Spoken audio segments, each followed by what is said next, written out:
Greetings, ladies and gentlemen, Rhodesian here. Recently, the Cato Institute published on the Twitter platform an essay from libertarianism.org defending Hayek's support for basic income. This is often seen as being at odds with Austrian economics and libertarianism since it is a form of wealth redistribution. Obviously, this requires taxation, which requires coercion, and in order to redistribute the wealth from the productive to the less productive. Hayek in his work did not supply us with an argument in favor of it, merely stating that he saw it as a necessity in the future great society. But it seems that a Hayekian great society and a libertarian great society appear to be at odds with one another, as one permits wealth redistribution, the other calls for the abolishment of coercive power. Nonetheless, the article seeks to defend Hayek's support for basic income, not through defending a specific argument of his, but instead taking other arguments of his and reusing them as a framework to see how he could arrive at this point where he supports basic income. The essay relies on this argument of Hayek's, and I quote here, "A slave is unfree because his every decision is subject to the interference at the will of his master. To be free, in contrast, it is to be able to act according to one's own decisions and plans, without having to seek the approval of any higher authority," and this comes from the Constitution of Liberty, page 59. "When others threaten to harm our vital interests unless we act as they wish, or are in a position to do so at their whim, our freedom is threatened. In such cases, our actions are guided by the free will of the coercer, not our own." This is why Hayek saw a powerful regulatory state as a threat to individual freedom. The state's regulations are always implicitly or explicitly backed by threats, do this or else, and thereby coerce citizens into acting in accordance with the will of the regulator, or the will of the special interests served by the regulator, instead of their own. And in the pure socialist society where the state is the only employer, individuals' conditions is reduced to one of almost complete dependence. Page 187. Even if such a state were to keep its power in check, refraining for the most part from actually interfering with individuals' decisions, the mere fact that it has unconstrained power to do so means that the citizens would exist in a condition of domination, their fate subject to the arbitrary will of the ruling classes. This idea of being free from coercion is what the essay relies upon for Hayek's argument of supporting basic income. The essay goes on to illustrate this idea with the two following examples, the mean employer and the abused housewife. The first is prefaced by a citation from Bertram, Robin, and Gurevich that employers could refuse washroom breaks to their employees, stalk them on social media, and fire them from differing political beliefs, etc., etc. Offering basic income would allow the employees to stick it to the man and go find another job without taking a massive financial risk.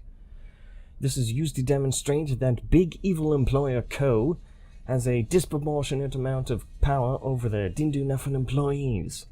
However, this ignores that big evil employer Co. had to start out at some point as little evil mom-and-pop shop. Such a business model is obviously going to fail, and there would be no monopoly for big evil employer Co.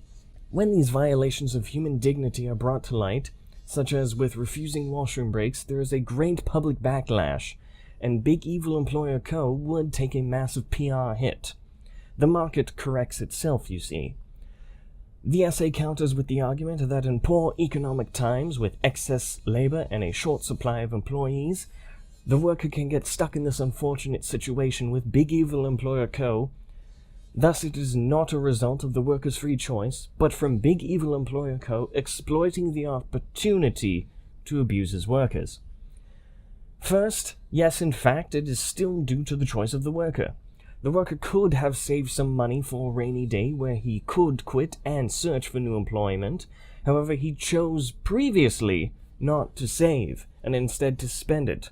Second, the worker chooses stability over liberty. And I'm not saying this as a morally negative option. It just simply means that the worker values one over the other.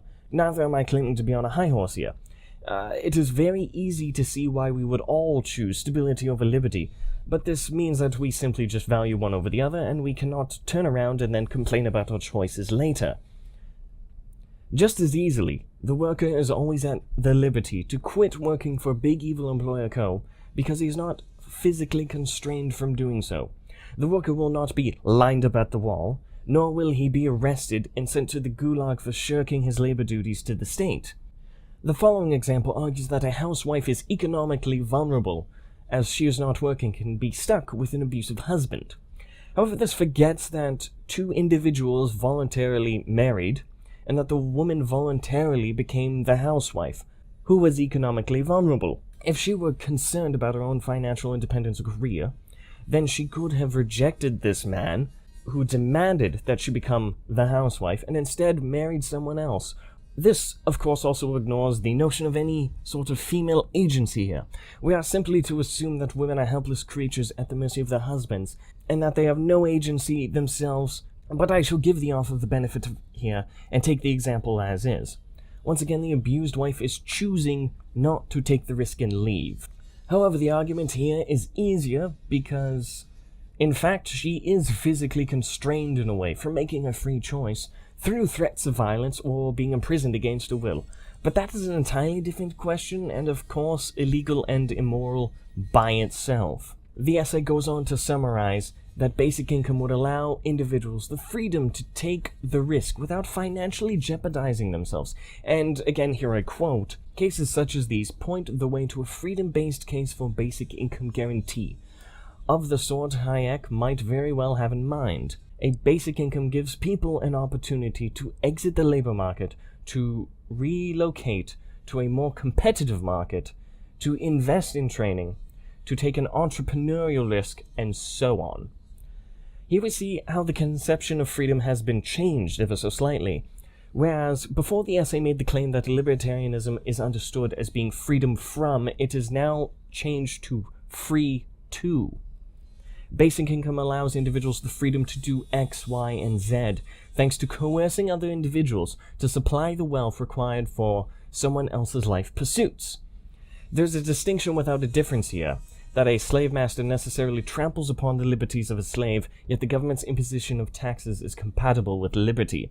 And, I quote, "What makes coercion of the slave master or the monopolist so worrisome for Hayek is that it involves the arbitrary imposition of one person's will over another. By contrast, a tax system that is clearly and publicly defined in advance, that imposes only reasonable rates for genuinely public purposes, and that is imposed equally upon all, and that is constrained by democratic procedures and the rule of law, might still constitute interference, but not arbitrary interference. Somehow the government is imagined as this being impenetrable, this indivisible box that is not composed of individuals who decide policy, of course. But this is absolutely bonkers, because the government is composed of individuals who make policy. It is divisible. There's no impenetrable black box of benevolence that we cannot peer inside and see individuals with their own biases, with their own goals, their own partisan differences, and they are deciding policy based upon this. Of course, in the past, slavery has clearly and been publicly defined in advance, and had been constrained by procedures and the rule of law for the majority of human history, so this argument seems to fall apart pretty quickly. To summarize, Hayek's mistake was allowing for some form of basic income within his economic system. Liberty and basic income are natural enemies. First, in the examples offered by the essay, we can see how liberty and free will choices were overlooked, and that the two examples failed to support Hayek and the essay. Second, the conception of freedom has been altered halfway through the essay from freedom from to freedom to. Third, taxation is no less arbitrary coercion than the institution of slavery. However, all this confusion over liberty seems to be coming from a misunderstanding between libertarianism and classical liberalism, where one allows the state to exist in some form, albeit a small form. This ideology is driven by the view that all men are equal and humanity is perfectible.